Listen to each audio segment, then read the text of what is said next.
Caught behind Venetian blinds, out of reach for the city lights.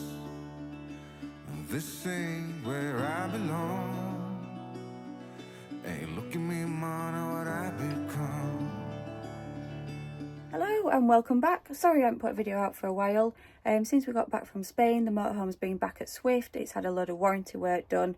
So we've just got it back. We're just in the process of putting everything back in it because all the mattresses had to come out, the carpets, the cushions, contents of the cupboards, absolutely everything. So let's get packing and we're going to head away this weekend and just make sure everything's been fixed. Doesn't it look strange, empty?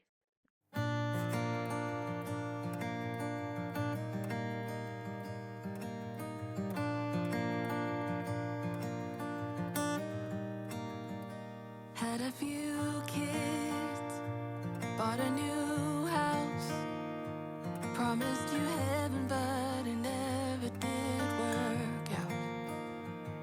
Got a new job and moved uptown. I bought you everything you never questioned. One of the main reasons that the motorhome had to go back to Swift was the horrendous noise it used to make while we were driving. We accept there's going to be some noise, you know, it's a house on wheels at the end of the day, so it is going to rattle, but this made it absolutely unbearable to the point that we didn't want to drive it because it was horrendous. There's a little bit of noise, but conversing noise, that's what it is.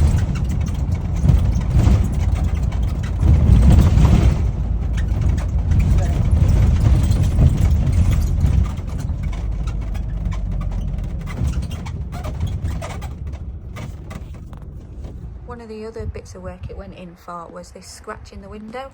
I don't know if you can see it just along there. That was caused by the dealer last time it went in for some work doing. They were supposed to put a new window on it, but they decided to try buff it out first instead, which obviously hasn't worked, so it's now going to have to go back again for that replacing. We're an hour into our first trip out after the motorhome's been to Swift for a couple of repairs, and guess what? One of them is not repaired. And this is the AV2 on the rear view camera, and this hasn't worked properly since we got the van. It's been back to Swift and they were supposed to fix it, but clearly they still haven't managed to do it. So we've arrived at Ferry Meadows in Peterborough. If you haven't been here before, we have done a video on it. It's a great site for dog walking, biking, running, all that kind of stuff. We're only here for one night, just as a bit of a trial run, see what's working, what isn't working after being at Swift. So far we've only found one thing that isn't working, so fingers crossed there aren't any more. So we're just going to grab a quick coffee and then take the dogs for a walk around the Neem Park. Biscuit, come on! Shout the name and they completely ignore you. Shout Biscuit and here they come.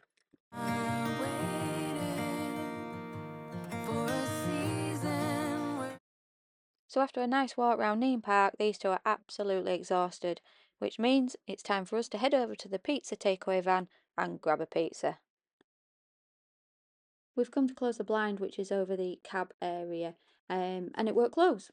So this is one of the things that Swift were looking at, was the sunroof, because we thought that might be the cause of the squeaking, but whatever they've done has caused the cab blind now to pop out of its runner when you close it. So something else for it to go back for. Everything felt right. All the different phases and the reasons to make it all worthwhile. Good morning. So we've decided to come down to the cafe on the lakeside and just have a little bit of breakfast before we head back home. So breakfast with a view. So we've had a good night away in it. So far, so good, to be honest. There's obviously the rear view camera that's not working, and the blind's been a little bit temperamental. That wasn't like that before it went in, but they have done some work on the sunroof, so we'll get to have another look at that. And the main thing is it's not squeaking anymore, so we'll keep an eye on that and see how we get on. But hopefully, she is almost fixed. My best kept